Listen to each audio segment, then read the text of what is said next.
Catus, Maximus here. This isn't going to be a particularly satisfying video about this Kokoni, I guess, smart 3D printer. This was a promotional product, actually from the same people who sent me the Lidar Laser. It's not, I don't think it's the same related company, but the same, I guess, promoter. And I really liked the Lidar Laser, so I decided to try this as my first 3D printer. It has a bunch of cool advertised features, but I wasn't made aware of that it requires a phone with a LiDAR, like an iPhone Pro 14 or 15 or a Galaxy S22 or S23, the phones that have the laser rangefinder for the camera. And it was real unfortunate because I wasn't able to test a bunch of the functionality of this printer. The reason I got it is it's just my first 3D printer. I figure it was just a small, simple one. It can only do about, 4-inch cube, 5-inch cube or so. And I had all these issues. It requires an internet connection. You use a phone to set it up. The printer connects to the Wi-Fi, but it has a very weak antenna. I had to have it next to the router, which is a big portion of the frustrations, is it just has terrible. It has some of the worst Wi-Fi performance I've ever experienced. I literally had to have this thing 5 feet away from the router.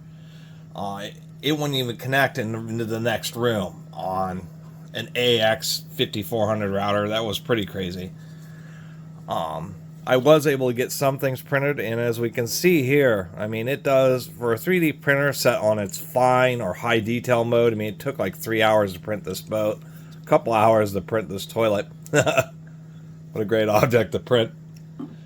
The reason I printed this is there's a big website called Thingiverse, which is like just a big community for people who have 3D printers, not just for support, but tons, just countless, tens of thousands of objects to download and make with their 3D printer. Since I never had one before, what attracted me about this Kokoni is it's all kind of set up. They spent a bunch of time tuning the printer. And that's what I wanted to show about these models. As far as the actual physical printing quality, I'm more than satisfied. It's really pretty nice. We have some other things here, like some gears. These all came out, maybe you always have to spend a little bit of time with like a piece of sandpaper or file. But really, I was more than satisfied with the quality. Here's like a little wrench. But there's some issues. And what those issues are a lot of it's to do with the software. And mechanical issues is it does not have a heated bed plate. Even though it says caution hot, I guess that's from some of the heat from when it prints. But the reason you hear about that term is when the 3D printer starts initially printing objects. If you're doing thin, small objects in particular, that they cool fast and then they start to bow up. And then the head comes around, hits the edge of the object, and causes things to break loose. I was trying to make this little model of an engine, and I tried printing it 3 times. I probably spent 8 hours trying to print this thing, and inevitably some of these pieces would come up off the bed plate. They'd start to bow, and then the head would hit them, and it would just make a whole mess. And so that's the biggest downside, is you can't really print super thin objects unless you take like a hairdryer and preheat the bed. So the reason 3D printers have heated beds is it isn't hot enough to melt the plastic, but it keeps it pretty warm, 100 degrees or a bit above 100 degrees, so that when it lays the plastic down, that it stays warm enough to where it doesn't want to warp and peel itself up. And it particularly means a lot when you're printing small, thin objects. When you're printing heavier objects like this, it's laying down just a bunch of plastic and then immediately just stacking up heavy layers on top of it.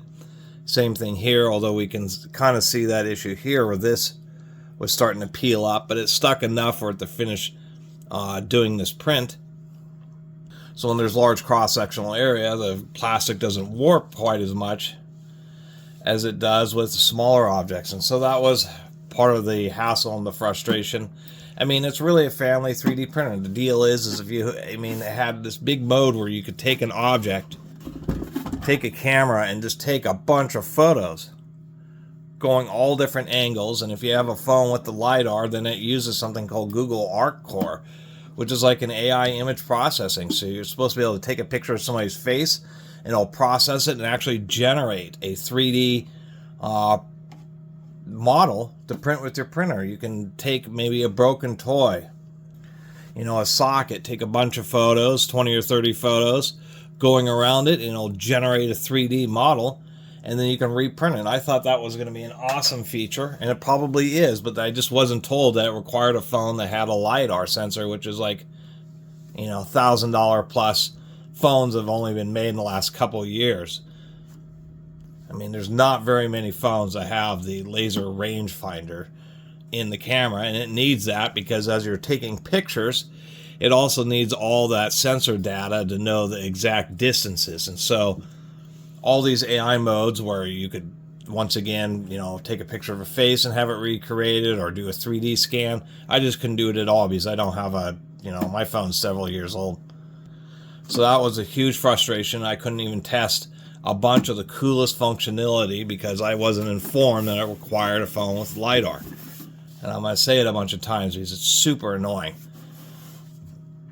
What's also annoying is how this printer, you know, first, it's super quiet.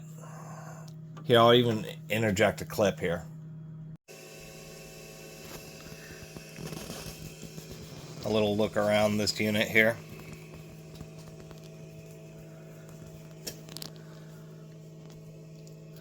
The big old carriage for the PLA.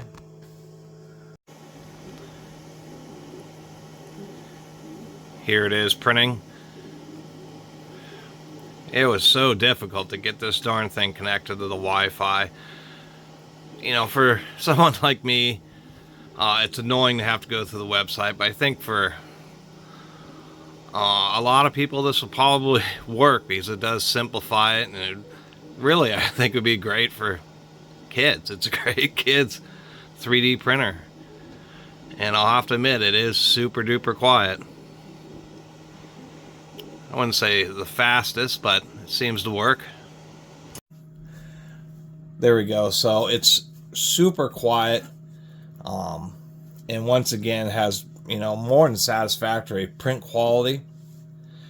It's just that it's, you know, it can only be used to the phone app. This won't connect to any kind of open source software or anything like that. It's totally proprietary vertical market, which is annoying. Being able to print objects, they only have like 100 objects in their online store, and so you're supposed to be able to download things like off of Thingiverse, but a bunch of the objects, it just kept on getting errors. The problem with downloading objects is you don't just download them to your phone, you have to download them, re-upload them to your account on the Kokoni's website, and then the website processes them for you to download them a second time in order to do a print of an object that you got off of Thingiverse, which was really annoying. I mean, at least the app should be able to open standard, what are known as like STL files or OBJ files. I mean, it just totally sucked. It even had a mode in the app to, so there we go. I mean, for the right people, this is exactly what they want. They don't want to deal with slicing software or all the complexities. And for somebody who has a modern iPhone 14 or 15 with the LiDAR, then this thing can be pretty cool. Especially the whole be able to 3D scan and then reprint what you're scanning. But once again, the issue is the entire dependence of that this is an entirely online device with a terrible Wi-Fi antenna to boot. That's just totally inexcusable when it's something that has to be connected to Wi-Fi and the internet to work, that it has just an atrocious antenna.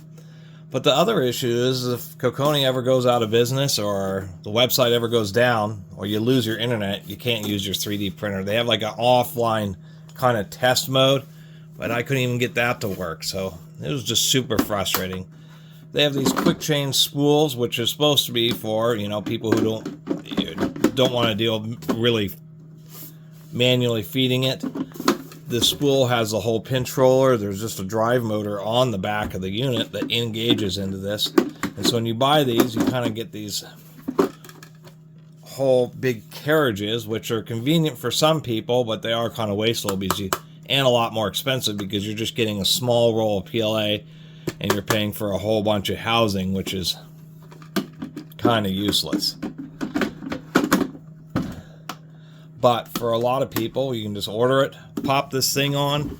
You just have a little clip that you pop out, press down the shark fitting, and you just pull out the hose, and then put on your new cartridge, push in the hose, and put in the lock clip again, and you're ready to go. So it had a lot of things going for it, but they just made it totally vertical market, totally internet dependent, totally dependent on their website and their cloud service for the machine to even operate. And the fact that they don't clearly state that all its, really fancy, intelligence and AI modes require an expensive phone. And the fact that the website just has so many issues with importing and re-exporting, the fact that it's an upload, download, repetitive process, makes it a hassle to put on your own custom objects. And so really, I find this printer disappointing. And that's my review of it. I'm sure the vendor will never send me a product again after this horrible review of this printer, but it's just the way it is. It's cheap. It's on sale for like $270. It's just a shame that they didn't make it so that you could connect to it via Bluetooth or Wi-Fi directly from your computer and use a standard software and use it more like a standard 3D printer when you wanted to, not have your internet go down and have that take out your 3D printer as well. I think I showed the inside of the video. I mean, it seems to be built relatively well, 4 stepper motors, one that drives the feed, and then, 3 stepper motors for each of the 3 axes, fan cooled on the head,